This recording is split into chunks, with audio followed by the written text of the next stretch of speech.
So now what we have seen until now is what is nanoscience, what is nanotechnology, what are the different kinds of material that exists in the case of nanotechnology, what are the different areas of application that we can have for nanotechnology, how carbon nanotubes can be used, how nanowires can be used. So all these kind of things we have seen.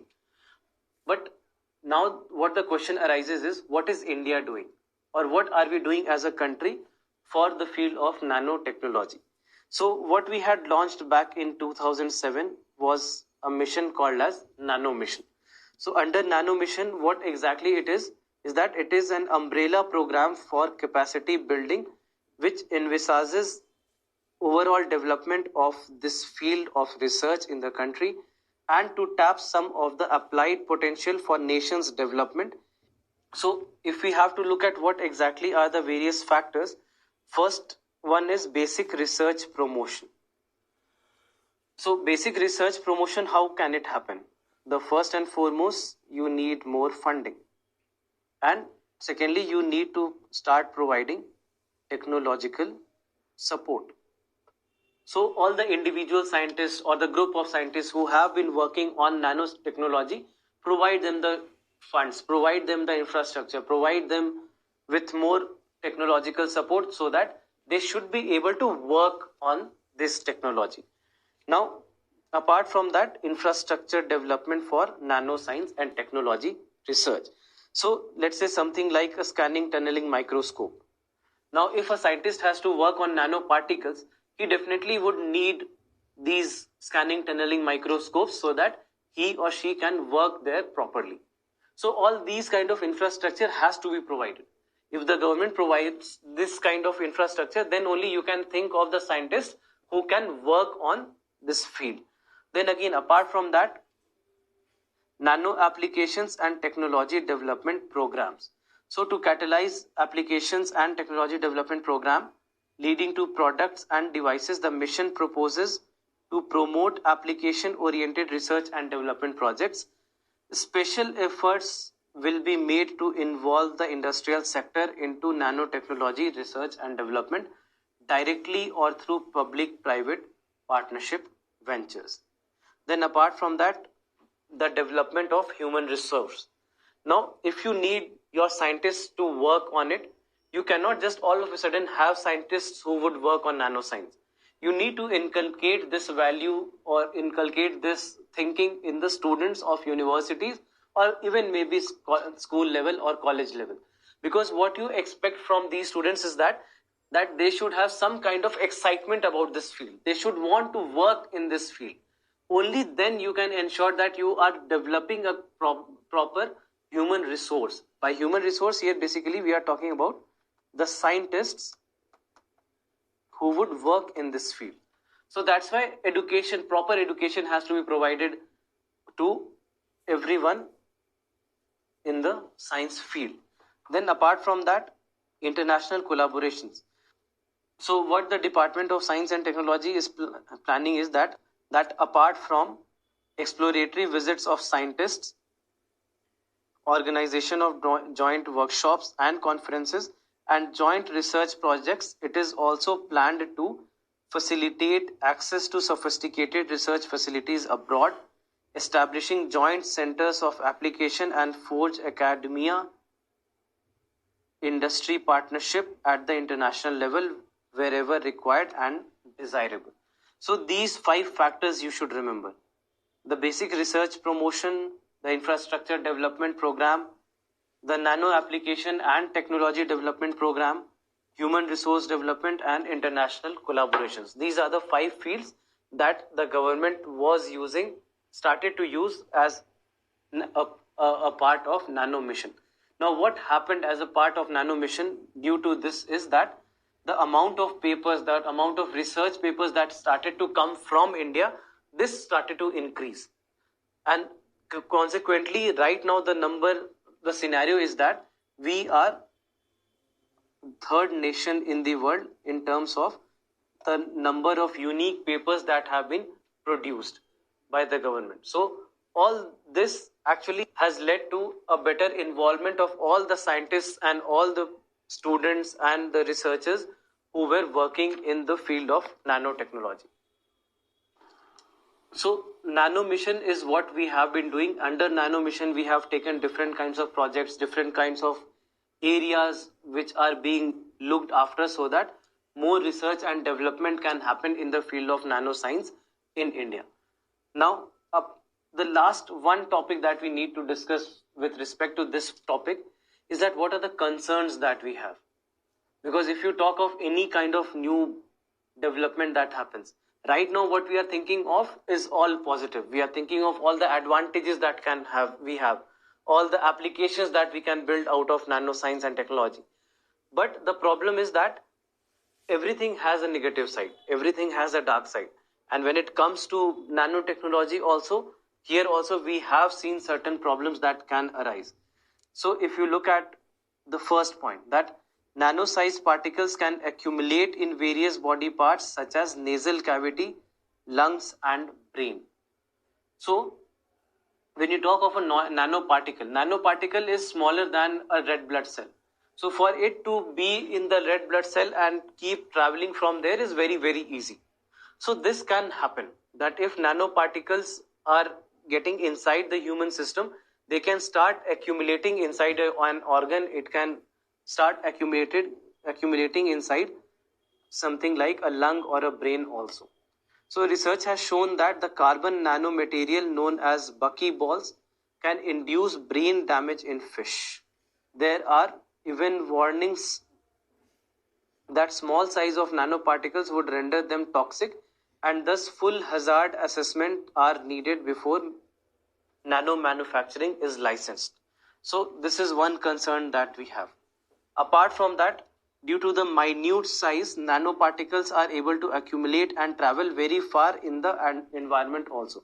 So now here you have a problem with the human system, and here we are talking about the environment where also it can cause similar problems by accumulation and traveling of these nanoparticles over large distances. Then one more, this basically comes from an application area, because we are using nanoparticles. For example, that is titanium dioxide are widely used in sunscreens and cosmetics as sun protection. So what US has done is that it has issued safety occupational exposure limit of 0.1 milligram per meter cube for the nanoscale titanium dioxide. This was after the report of incidences of lung cancer in rats at doses of 10 milligrams per meter cube and above surfaced. So this study was done, and due to the results of this study, what US did is that it issued a safety occupational exposure limit of 0.1 milligram per meter cube.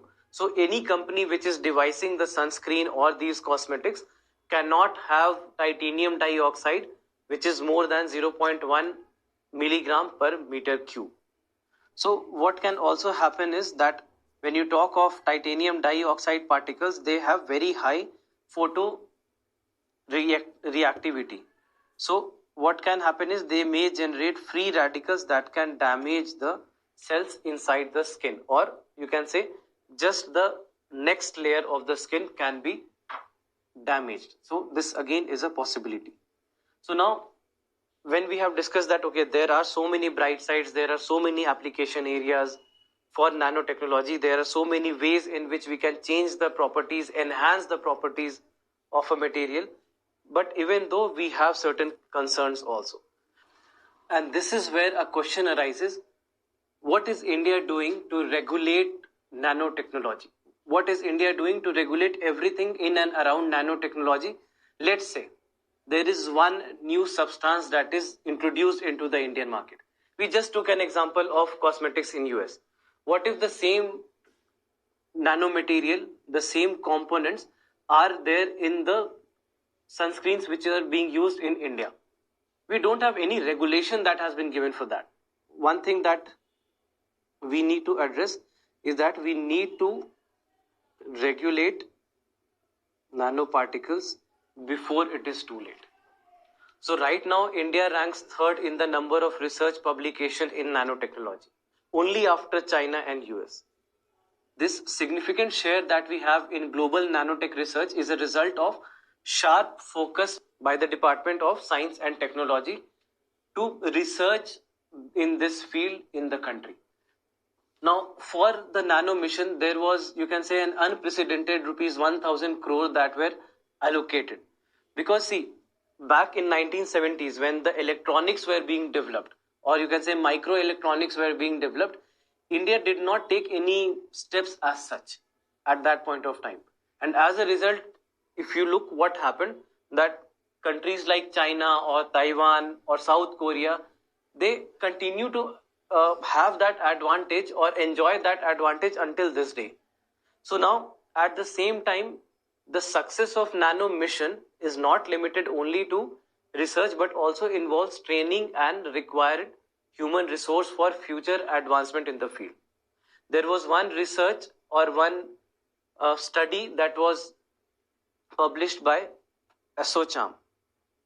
And what this study said is that from 2015 onwards, the global nanotechnology industry would require approximately 2 million professionals, and India is actually expected to contribute approximately 25% of the professionals in the coming years. Now, a missing element in India's march towards becoming a nanotechnology powerhouse is the lack of focus on risk analysis and regulation. A survey of Indian practitioners working in the area of nanoscience showed that approximately 95% of the practitioners recognized ethical issues in nanotech research. Now, some of these concerns relate to the possibility of adverse effects of nanotechnology on the environment as well as on humans. Their use is as an undetectable weapon in the warfare and in the incorporation of nano devices as performance enhancers in human beings. So all these things are possible, and all these have ethical concerns related to them. Now, one reason for the debate around the ethical or public or health safety concerns around the new technologies could be the exalted status that science and tech or its practitioners enjoy in our country. Now, a very successful space program and a very, you can say, largely indigenous nuclear program has ensured that the policymakers spend a lot of their time in talking about the achievements of Indian science than discussing the risks that are associated with the new technologies. So we are avoiding the subject in simple terms. So now it is not surprising in these terms that a product like silver nano washing machine or an insecticide with nanoparticles continue to be sold in the Indian markets without any analysis of the risk associated with their use. This despite the fact that the government itself acknowledged that nanoparticles of size comparable to that of human cells can have or can be deposited in the lungs and may cause damage by acting directly at the site of deposition, by translocating to other organs or by being absorbed by the blood. Another example, if I have to give you, there was a study that was done by MIT. And this study by MIT on toxicity of nanomaterials found that the nanoparticles inhaled by the rats reached their internal organs. Now, this ability of translocation of the nanoparticles opens up the question about the effect of nanoparticles that we could have on human health. Now, many commonly used products, they also have nanoparticles. For example, titanium dioxide.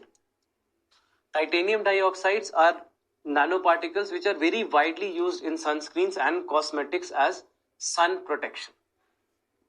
In the US, National Institute of Occupational Safety and Health, it has issued an occupational exposure limit of 0.1 milligram per meter cube for nanoscale titanium dioxide.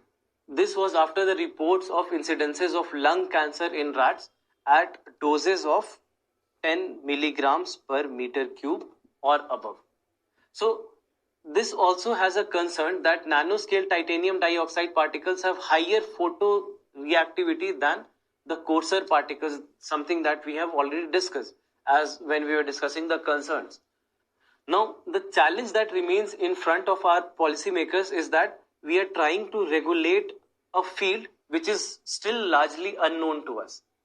Now, in this case, what can happen is over-regulation may end up ensuring that the development that might have happened in this field does not happen. And it could expose the public to adverse ill effects. Now, in such a case, what may happen is that there may be over-regulation in a field which is largely underdeveloped right now, which is still under development. Now, this can happen. The other side can be that there could be under-regulation. And if there is under-regulation, this might expose the public to adverse ill effects or adverse health effects. Further, India's lack of investment in the risk studies only sustains the lull in the policy establishment when it comes to nanotech regulations. Now, the Energy and Resources Institute has extensively studied the regulatory challenges that are posed by nanotechnology, and they advocate that an increment approach holds out some promise and offers a reconciliation between the two schools, one advocating no regulation at present and given the uncertainty of the field, and the other that propounds a stand-alone regulation for the nanotechnology. Now, one of the members of the parliament from Vijayawada had taken the cognizance of the need for incremental regulation in nanotechnology from the point of view of public health and safety. Now, what he did back in December 2015, that he introduced the Insecticides Amendment Bill in the Lok Sabha to grant only a provisional recognition to the insecticides that contain nanoparticles, with a condition that it shall be mandatory for the manufacturer or the importer to report any adverse effect of the insecticide on humans and environment in a manner specified by the registration committee. Now, this is an improvement on the earlier process of granting permanent registration to the insecticides. Now, more recently, what happened is that the Department of Science and Technology released a guideline and best practices for safe handling of nanomaterial in research laboratories and industries. The guidelines, which are precautionary in nature, lay out the methods for safe handling and disposal of nanoparticles by the researchers and the industry. Now, although you can say that this is a delayed version, but it is a welcome step. Nevertheless, it is a welcome step towards safer nanotechnology and research in India. So now, for us to fully harness the advancements made in the nanotechnology and to consolidate our leadership in the field, we must work together towards building a regulatory framework that encompasses public safety. Without such a provision, any mishap or any catastrophe that can happen by the use of nanotechnology can leave a great opportunity out of our reach.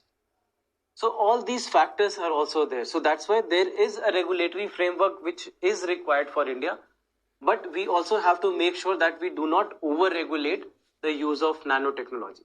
Because if we over-regulate, that also becomes a problem, and then you are hindering the advancements that we can make in the field of nanotechnology. So regulation is required. Definitely we should say that regulation of nanoparticles is required, but we also have to ensure that since it is a kind of technology which is still in its nascent stage, we cannot over-regulate the things, we cannot over-regulate all the aspects of nanoparticles. So all these factors are also there. So that's why there is a regulatory framework which is required for India, but we also have to make sure that we do not over-regulate the use of nanotechnology. Because if we over-regulate, that also becomes a problem, and then you are hindering the advancements that we can make in the field of nanotechnology.